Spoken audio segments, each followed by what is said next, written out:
নমস্কার। বৃহৎ ও আদি মৎস্য পুরাণ ৬৯তম অধ্যায় অচল দান মাহাত্ম্য। দেবর্ষি জিজ্ঞাসে পুনঃ দেব মহেশ্বরে, যেই দান ক্ষয় নহে অমর নগরে। সেই দান কথা শুনিবারে অভিলাষ, বর্ণনা করুন তাই ওহি কীর্তিবাস। উমাপতি কহিলেন, হে বিধিনন্দন, সেই দান কথা এবে করহ শ্রবণ। অচল দানেতে পূর্ণ হইবে অক্ষয়, 10 বিধ সেই দান শাস্ত্রের নির্ণয়। ধান্য, তিল, গুড় আর শর্করা রতন, লবণ কার্পাস কৃত রজত কাঞ্চন।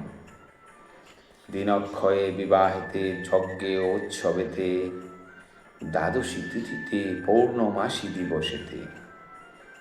করিতে অচল দান বিধান যে হয়, শাস্ত্রের বচন ইহা নাহিক সংশয়। ভূমির উপরে করি গোময় লেপন, তদুপরি গর্ভরাশি দিবে আস্তরণ। ধান্য চল সংস্থাপন করিবে বিধানে, প্রদান করিবে দ্রোণ সহস্র প্রমাণে। 3টি কাঞ্চন তরু করিয়া সৃজন, মধ্যভাগে সেইগুলি করিবে স্থাপন। 4টি রজত শৃঙ্গ চারিদিকে দিবে, এই রূপে ধান্যাচল স্থাপন করিবে। অতি শুভ্রময় এক লইয়া বসন, তাহার উপরিভাগে দিবে আচ্ছাদন। রতনে ভূষিত তাহা করিবার পরে, ফল পুষ্প মাল্য দিয়া সাজাবে সাদরে। এই রূপে ধানাচল স্থাপন করিয়া, ভক্তিতে করিবে পূজা বিধান মানিয়া। অতঃপর যেই মন্ত্র করি অধ্যয়ন, প্রার্থনা করিবে তাহা করহ শ্রবণ। অচল তোমার কাছে প্রার্থনা আমার, আমার গৃহেতে তুমি পর্বত আকার। ধারণ করেছ তুমি নাম গিরিবর, আমার মঙ্গল তুমি কর নিরন্তর। পূজিত হইয়া এবে আমার আগারে, কল্যাণ বিধান কর নিবেদিত মারে। পরা শান্তি দাও তুমি ওহে গিরিবর, ভগবান ঈশ তুমি অচল ঈশ্বর। বহুবিধ উপচারে ব্রতীয়ত পড়ে, করিবে অচল পূজা অতি ভক্তি ভরে। অতঃপর সে অচল ব্রাহ্মণ গণেরে, সমর্পণ করিবে অতি সমাদরে। এই রূপে ধ্যানাচল করিলে অর্পণ, মহাপুণ্য লভে সেই শাস্ত্রের বচন। অনন্তর হে রাজন করহ শ্রবণ,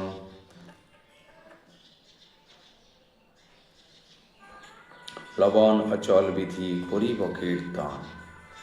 নির্মাণ করিবে 10 ভার লবণেতে, উত্তম অচল তাহা শাস্ত্র বিধিমতে।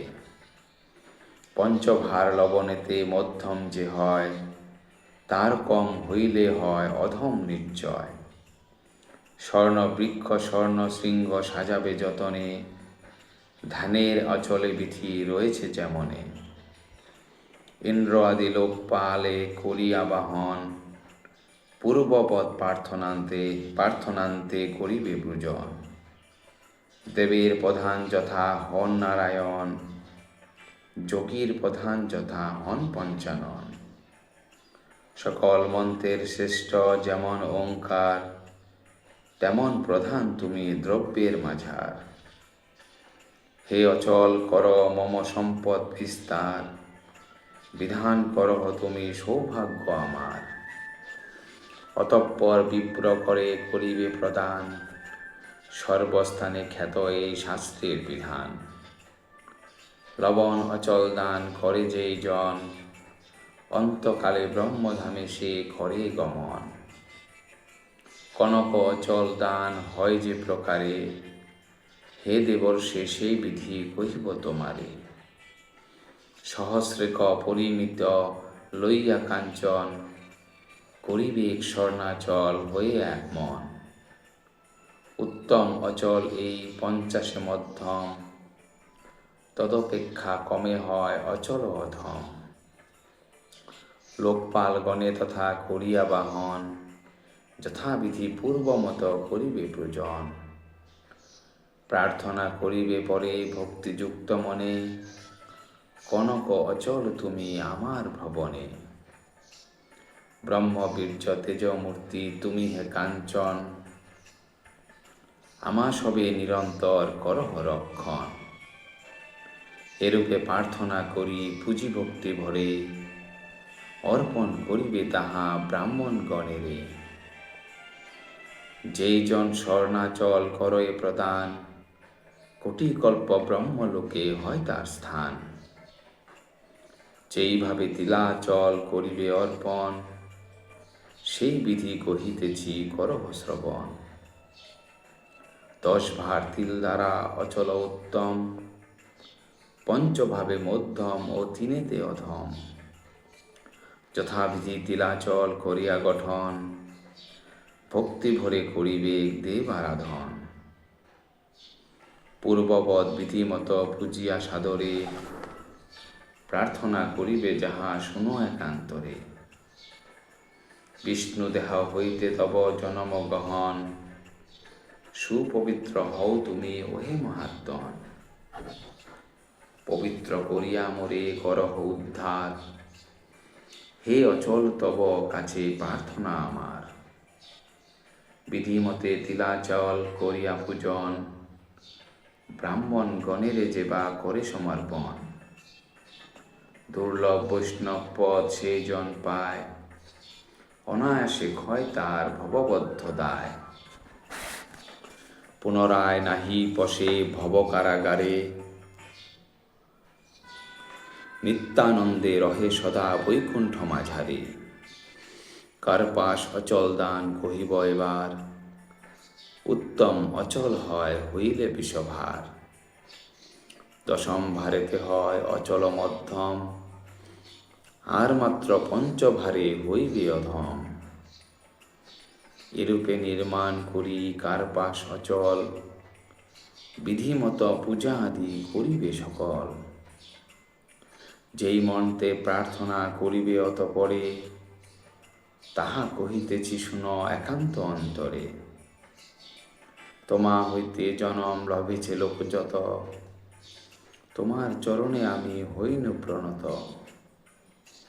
পাপরাশি হইতে মোরে করহ মোচন, তোমার চরণে করি প্রার্থনা এমন। সমর্পণ করে ইহা যেই মহামতি, অন্তকালে হয় তার মোক্ষধামে গতি। অতঃপর ঘৃতাচল বিধি বিবরণ, তোমার নিকটে আমি করিব কীর্তন। বিংশ কুম্ভ পরিমিত ঘৃতের দ্বারায়, উত্তম অচল হয় জানিবে সদায়। 10 কুম্ভে হইবে মধ্যম অচল, সর্বাধম পঞ্চকুম্ভে হয় ঘৃতাচল। লোকপাল গণে অগ্রে করিয়া পূজন, বিধিমতে সবিনয়ে করিবে প্রার্থন। বিষ্ণুর সদৃশ তুমি ওহে মহাত্মন, অমৃতের তেজে কইলে জনম গহন। তোমাতে সংস্থিত ব্রহ্ম যিনি তেজময়, পরিত্রাণ কর মোরে ওহে মহোদয়। এরূপে প্রার্থনা করি একান্ত অন্তরে, উৎসর্গ করিবে তাহা ব্রাহ্মণের করে। ঘৃতাচল দান করে যেই মহামতি, মহাপাপে সেই সাধু পায় অব্যাহতি। অন্তিমে সেজন যায় কৈলাস ভবনে, কোটি কল্প থাকি পুনঃ ফিরে সে ভুবনে। বিপুল ঐশ্বর্যশালী হয় সেই জন, তাহার অন্তর হয় শিবপরায়ণ। অতঃপর রত্নাচল দানের বিধান, বর্ণনা করিব আমি শাস্ত্রের প্রমাণ। সহস্রেক মুক্তা ফল অর্পিলে সাদরে, উত্তম অচল তাহা জানিবে অন্তরে। 500 মুক্তা দ্বারা অচল মধ্যম, 250 হইবে অধম। এইরূপে মুক্তা দ্বারা অচল সেজিয়া, পূর্ব দিকে ব্রজ তার বিন্যাস করিয়া, দক্ষিণেতে ইন্দ্রনীল বৈদুর্য পশ্চিমে, উত্তরেতে বিন্যাসিবে পদ্মরাক্রমে। আবাহন করি পরে লোকপালগণে, যথাবিধি অর্চনাদি করিবে যতনে। শুনো শুনো রত্নাচল আমার বচন, রত্ন মধ্যে অবস্থিত যত দেবগণ। হে অচল হও তুমি সেই রত্নময়, আমাকে উদ্ধার কর ওহে মহোদয়। রত্নদান হেতু লক্ষ্মীপতি নারায়ণ, করিছেন এ জগতে সবার সৃজন। সবাকার পূজ্য তিনি প্রথদান্তরে, তোমাকে প্রধান আমি করিব সাদরে। আমাকে উদ্ধার কর এই আকিঞ্চন, এই রূপে প্রার্থনা করিবে সাধুজন। অতঃপর সেই রত্নাচল দ্বিজ করে, সমর্পণ করিবে কোটি ভক্তি ভরে। এই রূপে যেবা করে রত্নাচল দান, বিষ্ণুলোকে কোটি কল্প করে অবস্থান। রজত অচল দান শুনত পরে, উজুত পলেতে তাহা নির্মিবে সাদরে। উত্তম অচল তাহা অর্ধেকে মধ্যম, তার কম হইলে হয় অচল অধম। ইহাতে অশক্ত যদি হয় কোন জন, বিষপল রূপ দ্বারা করিবে গঠন। অনন্তর পূর্ববৎ করিয়া অর্চনা, যথাবিধি করজোরে করিবে প্রার্থনা। রজত অচল তুমি ওহে মহাত্মন, পিতৃলোক প্রিয় হও সদা সর্বক্ষণ। শঙ্করের প্রিয় তুমি জানি যে অন্তরে, সংসার সাগর হইতে ত্রাণ কর মোরে। রজত অচলে করি প্রার্থনা এমন, ব্রাহ্মণের করে তারা করিবে এমন। সহস্র গোদান ফল সে জন লভয়, অন্তকালে কোটি কল্প শিবলোকে রয়।